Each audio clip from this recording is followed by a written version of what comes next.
We're back. Another week of the Mush, week 6. Pretty good week out of everyone. I think I went 7-4. Gorney 9-2. John started out hot, but ended about 5-6, almost 500. And I Shout think out to Gorney. Gorney went hot. Gorney now 30-29. John 23-36, and myself is 31-28. So not bad. Some people making money. But we will jump right into the games. Here we go. LSU is going to Missouri, 4.5-point favorite. Yeah, this is an interesting game. If this was at night, I'd actually prefer LSU here. I'm still going to take them. But everybody seems to be loving Missouri here. The public loves Missouri. The money loves Missouri. There's a sharp bet on Missouri. I think that's just a lot of LSU overhang. Brian Kelly was super pissed after the game last week. Not happy at all. This line has fallen to a nice number. It started at 8. It's fallen. I'm going to take LSU here just because they have more talent on the field, but I don't love it. Yeah, Gorney, if this was a touchdown or more, I'd stay away or probably go Missouri pretty confidently. But at 4.5, I feel really good about LSU. You mentioned the emotional boost they should have going on the road up to Columbia, but I just love this offense. I mean, Jaden Daniels is playing like there's no tomorrow. This receiver core is really good. The problem is their defense sucks. Yeah. And that at some point – the LSU defense has to look and feel somewhat like an LSU defense should look and feel. Not to say Missouri's offense is bad. I think Brady Cook's probably the most improved quarterback in the SEC. But I just think, like you said, too much talent on LSU. I just think too much offense for the visiting Tigers, even though I do like Missouri's cornerback combination. So that matchup with Neighbors and Brian Thomas, I think, will be fun to watch. But in the end, a little bit too much offensive talent for LSU, and I like it enough to be the lock of the week. There we go.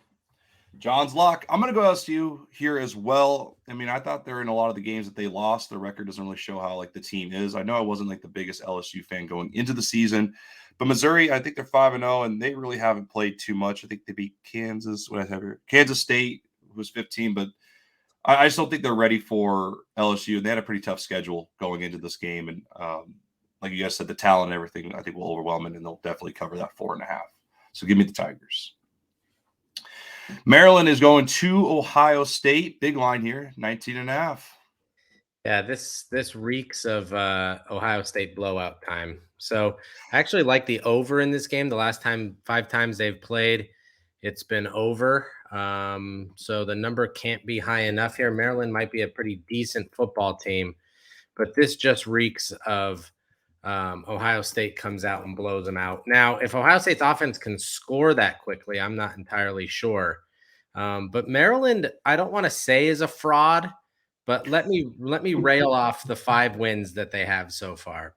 Towson, Charlotte, a winless Virginia team, a Michigan State team without a coach, and Indiana. That is not exactly and I think that's why this line is 3 touchdowns, because Vegas knows that they're not, a typical 5-0 team here. So I'm going to take Ohio State. It's a little high. I don't like the hook. I don't know what number are we playing it at, Corey? 19.5. Oh, yeah. Vegas is actually sort of begging you to take it. It'll probably be 21.5 by kickoff. I'm taking Ohio State. Maryland is a little bit of a fraud. Yeah, I'm right there with you, AG. I mean, Talia Tagovailoa has been ripping it, but against who, right? Ohio State's entire resume is that, hey, this defense is back to what we expect an Ohio State defense to look like. And obviously, after that Notre Dame high, they should be feeling good. They got the bye week, I believe, last week as well to heal up. So, yeah, this is like a 41-14 kind of game, especially at Ohio State. So I'll take the Buckeyes to cover. Yeah, sadly, it's going to be back-to-back games where we all 3 pick the same games. But what's that?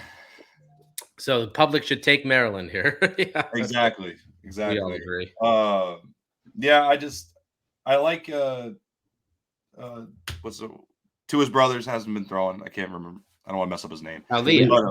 Oh yeah, thank you. He actually has like pretty good stats on the year, but I don't think they have enough to keep up. And they'll Ohio State will just slowly just keep scoring, and then they'll just cover. So nothing crazy. Rutgers going to Wisconsin. I thought this line was actually a little surprising, but 13.5. Yeah, so I actually like the under in this game. Rutgers doesn't score on the road. 12 of their last 14 games have gone under. There's not much more of a trend there. The public loves Rutgers in this game, but the money's sort of following too. 12.5 for Wisconsin, which wants to be this sort of fast-paced offense. It's not there yet. But is Rutgers much different than Purdue, really? We'll see. They beat them 38-17. Rutgers is 4-1. They're riding high because they're having at least a halfway decent season. Usually by early October, it's over for Rutgers. But let me revisit the wins for Rutgers. Northwestern, which doesn't have a coach. Temple, which probably doesn't have a coach. Virginia Tech, nice win. Wagner, and then they got slaughtered by Michigan. So, I'm going to take Wisconsin here. Don't love it, like the under. I agree. It's going to be a sloppy type of game, but I think Rutgers can hang around. Dual threat quarterback, scrappy defense. I think this is, if there's a prop bet for turnovers, maybe take that. I think this is a funky game, all in all, and that number is a little bit too high. So Wisconsin wins, but not by 13 and the hook.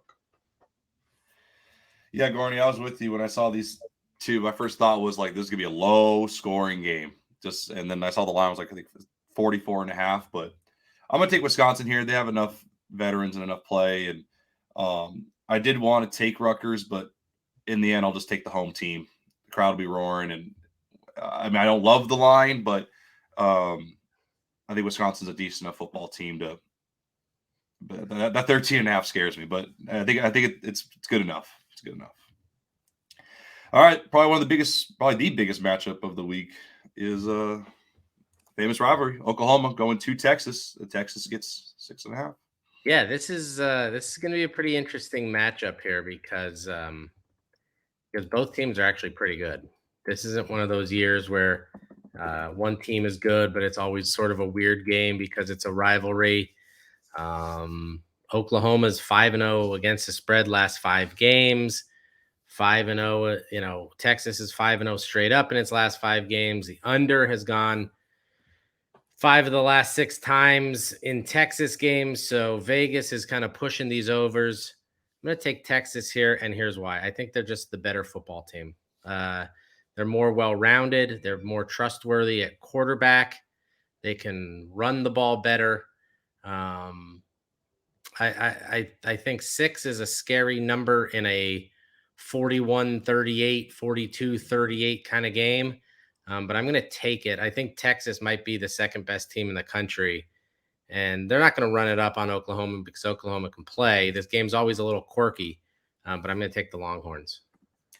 Adam, I got to ask really quick, John, before you start. The line is, I have 60.5. These games are always traditionally a shootout. Do you think they're going to – you're the big over-under guy. Yeah. I would actually take the under in this game because here's the thing. Both teams have played really good defense this year, and both offenses have been good as well. So it's like a 40-10 split in terms of who's scoring what and who's giving up what.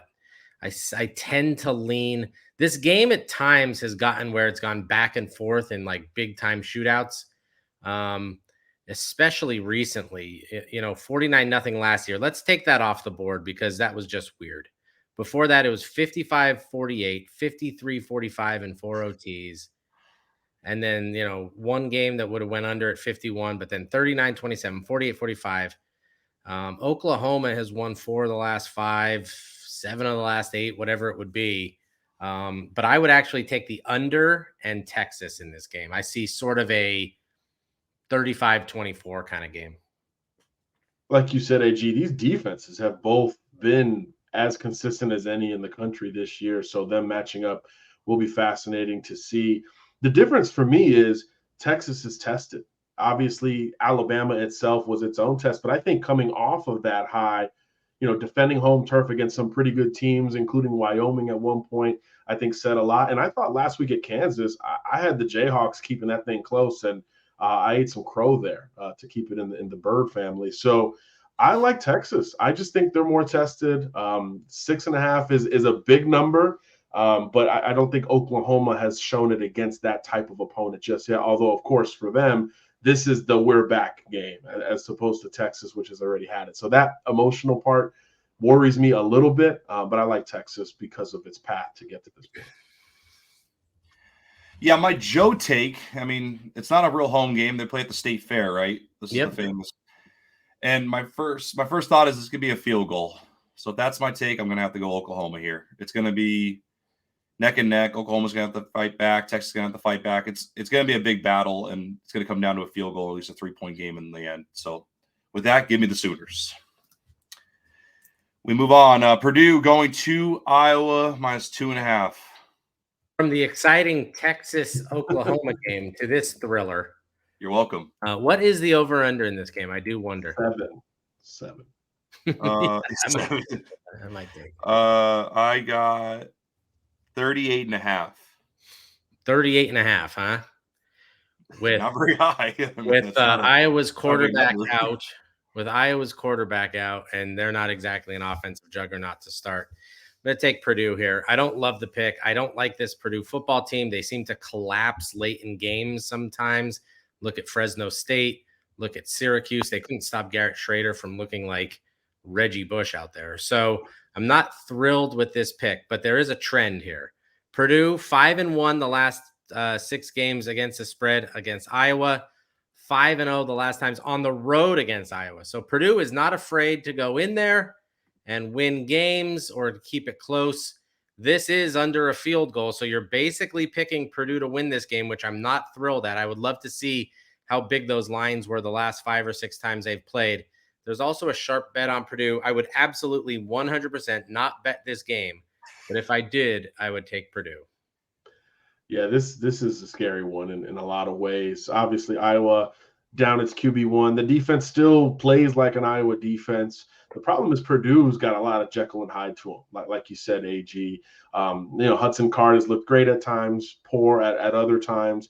With a defensive coach, you expect them to be a little bit more sound on that side. But like you said, some dual threat quarterbacks have given them a lot to think about. But I was not going to present any of that. So that line is under a field goal. I like Purdue as well. But an ugly game. Just nothing to hang your hat on. Just watch the highlights and check the scores at the end.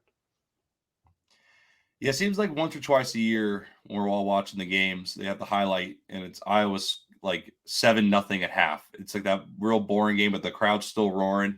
I have no idea what to pick. I kind of call this a challenge game for this podcast to see what you guys want to say, what you guys want to think.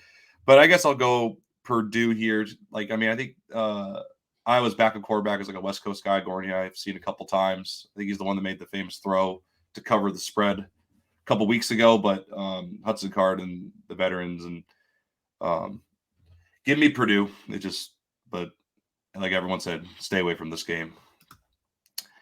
And then we're back into the big games. Here we go. Alabama going to Texas A&M. I've lost all energy after that because that was definitely not a thriller.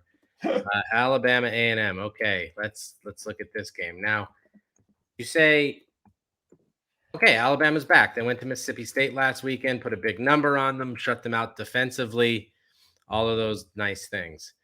But they have a quirky, hard time playing there. The crowd is going to be really amped up. Texas A&M feels a little bit back. Their defense is playing really well, as expected. There's a sharp bet on Texas A&M. The line has dropped from 7.5 to 1. So you're basically picking the winner here. And the trend is Alabama is 9-1 the last 10 times they've played Texas A&M. Now that loss was when Bryce Young sadly walked off the field, I believe. But I'm just going to take Nick Saban in these games. I think this, again, could be low scoring. This might be the week that Jimbo Fisher takes the play calling back from Bobby Petrino sitting up in the box. We'll see. But I'm just going to take Alabama because Alabama wins these games and Texas A&M has not proven yet to be able to. So early in the week when the line was higher, I thought it was perfect. It was begging for a Texas A&M pick here, and I was all in, especially if it was up to 6-7 points. But down to a pick 'em, how could you go against Saban and Alabama? That defense finally looks like everything is clicking at all three levels. Although A&M's defense is as well, I just think Alabama's got a little bit more playmaking on that side of the ball in the secondary. So maybe it's a pick six, maybe it's a strip sack. Something defensive is going to sway this game one way or another because both offensives have been up and down. A&M's got the backup quarterback out there, still trying to find a rhythm in the running game, and Bama is trying to find a rhythm, period. So I do think it's going to be funky in that regard, but all things close, you got to go with the experience. So I'll take Saban and I'll take Bama. I'm a simple man with simple rules. You ride with Saban. I think I'm like 4-0 with that rule this year, and I'll stay with it. It doesn't make any sense, but just when in doubt, I'm going to go with Saban, especially with that line. Max Johnson actually did look pretty. That was him that started last week, right? He actually looked pretty good. The one thing I was actually thinking was like I almost kind of like the line at 46. I kind of like the over, even though the defenses are both good. I think this game will be a little bit more high scoring than that. But give me Alabama. All right, Kentucky going to Georgia, and Georgia's 14.5-point favorite. Yeah, that is a little bit high, I think. That is a surprising line at 14.5. There's a sharp bet on Georgia at 14.5. That's interesting. The public tends to like Kentucky here. They are 5-1 the last 6 on the road. But here's the difference. I don't trust Devin Leary. So I think Georgia is going to bait him and bait him and bait him to throw picks. I don't really love this Georgia offense. I really don't think that they're the number one team in the country. If I had to pick a number one team, it would be Michigan right now, even though they've played absolutely nobody. I just don't love Carson Beck. I don't trust the offense as much. You know, that Auburn game scared me. They didn't look good against South Carolina. 14.5 seems like a lot, but I think Devin Leary turns the ball over. He tries to force things. 28-10. I'm going to take Georgia here, but I don't love the pick. I think the points are a little too high. Yeah, this number is sky high, especially after what Kentucky did last week. Although Florida's not a juggernaut, they were a program that was ranked and trending up in a lot of ways, and Kentucky just out-physicaled them. So when you start winning games that way and you're playing Georgia next, I start to feel like you can compete just a little bit, especially when you think of this Georgia defense isn't the last few years in terms of run defense. They don't have that Jordan Davis, Jalen Carter kind of guy in the middle. So I think Kentucky can hold possession here and keep it low scoring, definitely take the under in this game. So those points it seems like it's too much. I don't think Georgia will possess the football that much more than UK here. So I think Kentucky can hang around, but Georgia will win by 7-10, in my opinion. Yeah, this game was definitely a toss-up for me. I think, honestly, the biggest factor is Georgia's going to be at home. And like Gorney said, I was a big fan of Devin Leary, and I thought he looked great, even though I picked Florida last week. But I think that Georgia defense is still too strong. The game's going to be under whatever the line is. It's going to be low scoring. And I hate the half. I wish it was more like closer to 14 or 13.5. But like Gorney said, I think the defense will help some points, and Beck will throw one touchdown. How about this? How about this for a stat? Georgia has scored 5 more points this season than Vanderbilt, but still leads the SEC East in points scored, leads the SEC East in points allowed, has given up 135 fewer points than Vanderbilt. That's amazing. Jeez. Yeah, and the lowest scoring SEC East team is the Florida Gators. Pretty bad, 125 points in 5 games. That's pretty bad. That's the lowest in the entire SEC. I can't. We can't talk about Florida on this podcast anymore. I can't stand Florida. I can never pick them. They screw me every time. There might not be any more Floridas for the rest of the year. We'll see. Yeah.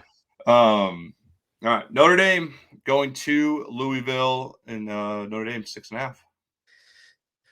Yeah, this is another one where I'm a little weary of what's happening here. So, Duke is a very, very good football team. They scared the bejesus out of Notre Dame last weekend.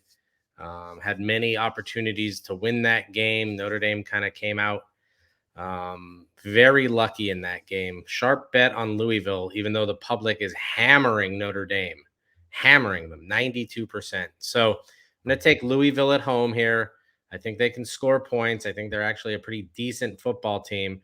Does Notre Dame squeeze out another one 38-35? Probably, but I think Louisville covers the touchdown. I'm just going to co-sign what you said there, AG. Notre Dame's been through a lot here the last few weeks. Yeah. Ohio State, physical, emotional, game day, everyone was there, all that. Then you go to Duke and eke one out, like you said, AG. You had to get lucky to do it 4th and 17 or whatever it was with the Sam Hartman scramble. But again, a physical team that kind of wore you down. And Notre Dame offensively just looked slow. They didn't look explosive. The receivers couldn't catch the football. It was odd. It was all about Hartman and Estime, the running back. So Louisville defensively has been really good. So I think they can slow down Notre Dame if they are one-dimensional and keep this as a very low-scoring and another physical game. Can you win or should you win 3 of those in a row? I'm not sure. So I'm with you, AG. I think Louisville getting 6.5 here is really nice, especially at home after a lackluster performance against NC State the week prior. Yeah, I'm actually going to go Notre Dame here. I think they're actually a really good football team, and I joke every week, every week I seem to take them, and every week I say that they played 100 games and they always look good, and they ride Sam, and they just kind of just gut it out every week, and they seem to cover. And I agree with John. Louisville's a good team; they got a good defense, but I think this game will definitely be a touchdown, and I think Notre Dame is still trying to prove to people that they are a top 10 team, and they should be higher. And USC next week for those guys. What's that? They got USC coming up too, so maybe a little looking ahead, a little bit. I know. I'm excited to see that line. So, all right, we move on. Georgia Tech going to Miami. Another big line here. Yeah. Now call me a fool for doing this, but Miami is bringing in a lot of players this week. That tells me maybe that they think they could blow this team out. They want Jeremiah Smith, who's going to be there to see the offense in action. And let me just revisit this one stat. Bowling Green scored 38 points against Georgia Tech last week. I'm taking Miami on that principle alone. I don't care what any other stat says. I don't care that Georgia Tech is 4-1 ATS last 5 times against playing Miami. I'm taking Miami. Either something is internally wrong with the Georgia Tech team, or they've given up, or they're just bad. I'm taking Miami. They're going to post a big number with Jeremiah Smith there. I don't care. I'm taking Miami. Miami might have the best D-line in the ACC. They're coming off of a bye. Georgia Tech comes down with a mobile quarterback that I think Miami can keep at bay. And look, offensively, they've been somehow sneakily the best offensive team in the ACC, even though everyone's talking FSU and North Carolina with Drake May. So, yeah, I think especially with those recruits coming to town and those guys getting healed up, Tyler Van Dyke can start to push his way up some, I don't know about Heisman list, but he's going to get a lot of recognition, and this is going to be one of the games that helps him get there. Big numbers for the U through the air. Yeah, they cover 20.5, no problem. Gorney, I was kind of laughing when you said your idea of Bowling Green, because I did that for Miami because they beat Texas A&M earlier this year, and that's all I needed to see for them to cover that. I was like, I haven't got the chance to really watch that many Miami games. I know they have a good squad. They always have good players, but sometimes they kind of have a weaker schedule, or I just haven't really watched them. And then I saw they beat Texas A&M pretty good. I was like, that's good enough for me. The 20.5. So give me the Hurricanes. All right, our final game. We got 10 this week. Arizona going to USC. Another big line for SC that none of us on this podcast could ever get right. So yeah. Again, here we are with the defense is perfectly fine. Don't worry about the defense. Everything is fixed. Everything is perfectly fine, but it's not. We know that their defense is still garbage. Alex Grinch is not doing a very good job there. Okay. San Jose State, 28 points. Nevada, the worst team maybe in college football, 14. Arizona State that can't score, 28. Colorado last week, 48-41. Colorado outscored them in the second half, 27-14. So if they didn't come in there and kind of blow them out early, that game could have been, a sideways for them. So really not a good performance last week. Colorado is a fine football team. I understand all the storylines. They're not terrible. They're not great. They're somewhere in the middle. That's probably where they'll finish, despite all of the hype. But so we come to this game. Now, what's the over-under in this game? I got 71.5. Yeah, too high. So you take the under. Arizona on the road is not good scoring points. This defense is much better. And living out here, we pretty much know, other than T-Mac, maybe another one or two other guys, everybody on Arizona's team are California kids that USC didn't want. Now, that will bring a lot of motivation for Arizona and not a lot for USC. But the way USC played last weekend is not good. So I like the under, and then I'll take USC. I'll be wrong. It will be 56-41 or something like that. But I'm actually going to take USC and the under in this game, but I would not bet this game if I was playing with Garcia's significant bankroll. Thanks to this crew right here. Look, USC is a conundrum, right? They can score 50 on anyone, it seems like, but yeah, on the other side, you just don't know. I'm going to go with the old convention of, hey, they got a huge lead and complacency set in and then panic set in. So all of those lessons at some point have to matter. So I'll take a Pac-12, a conventional Pac-12 game back home for USC as the reason why they'll settle down defensively. Well, it doesn't mean they'll be great, but if the offense continues to easily hit 40 plus, I think they can cover this line because the defense has to bounce back at some point. Notre Dame's on the schedule coming up. They got some huge games. They've got to figure that unit out, or Lincoln Riley's got to legitimately think about making changes. So this is the get-right game for USC, and they do cover. Yeah, it was a big toss-up, but I think I'm going to go Arizona here. SC always seems to kind of like they'll get the early lead, and then like they did Colorado, and I don't know if they just start like going to cruise mode. I don't know what it is. Arizona, I think, is now going with the Noah. Is it the Servite guy, Gorney? Fafita. Yeah, and he's a dog. I remember him in high school. He keeps everyone in the game. Him and T-Mac are like best friends, and they put a good. I mean, they lost to Washington, but they put up a good fight. And I think, SC could probably win by like just 21, but the half kind of sold me on it to kind of go Arizona, and that Noah guy will keep him in the game. Everyone seems to be rallying around him. USC will win the game, but I think Arizona's kind of got some momentum right now to at least bring a spark. But yeah, SC's got a lot to figure out, and honestly, I would be surprised, like you said, John, that it'll just be a big blowout game, and they got to prove something, and otherwise they're going to have to make some changes. So I will wrap up with the lock of the week. John, you picked LSU to start. Gorney, I don't believe you did or I did so far. Yeah, go ahead, Corey. I'll finish up here. Okay. I had two, I believe, but the one I'm going to go with is going to be UCF going to Kansas.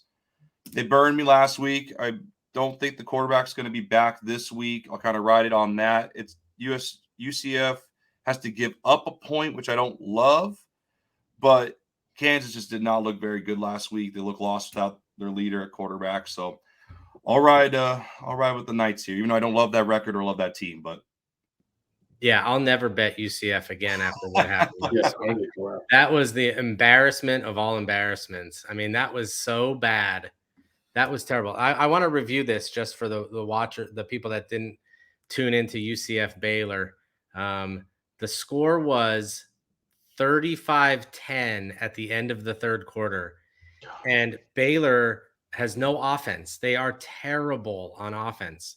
And then they win the game 36-35 on a field goal with like a minute left. So Baylor scored, Baylor scored, Baylor scored, Baylor scored, Baylor scored, Baylor field goal, Baylor field goal. That is embarrassing. I'll never bet them again. It looked like money in the bank last week. It should have been, and then a complete collapse. Now, here's my lock of the week. Let me paint a picture for you guys. Louisiana Monroe. Oh, brother. Okay.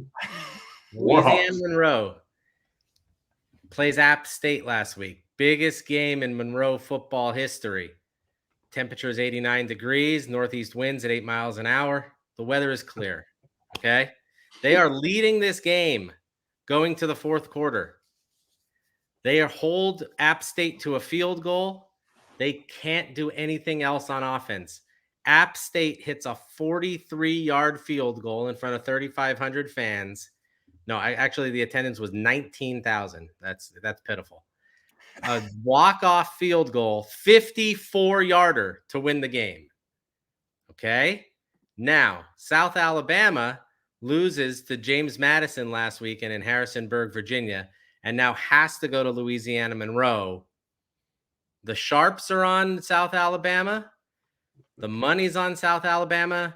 And where's the public? The public is on Louisiana Monroe. This is setting up for a perfect USA blowout, just like in World War II. South Alabama minus 10.5. That's the lock of the week. Monroe is deflated. They could have beaten App State, which beat Michigan. That means Louisiana Monroe is better than Michigan. Louisiana Monroe's deflated. South Alabama's pissed off after losing to James Madison. Flip situation. It's all in the cards. South Alabama. Well, now we know which video is going to be the first tweet from this pod this week. It's always the lock of the week. Yeah. Bravo. Adam Shakespeare Gorney says that. Yeah. That's why I get. I like that. That's great. Very good. All right, fellas. Another week of the Mush. Please like, subscribe, comment. I always try to do my best. I know our boy Ben asked for some more records and stuff early, like in the comment section description. I'll try to do my best to put that higher up or figure out a way so everyone could see all of our picks or our records right away. Please follow us on all our individual platforms, and we will see you guys next week. Thanks, fellas.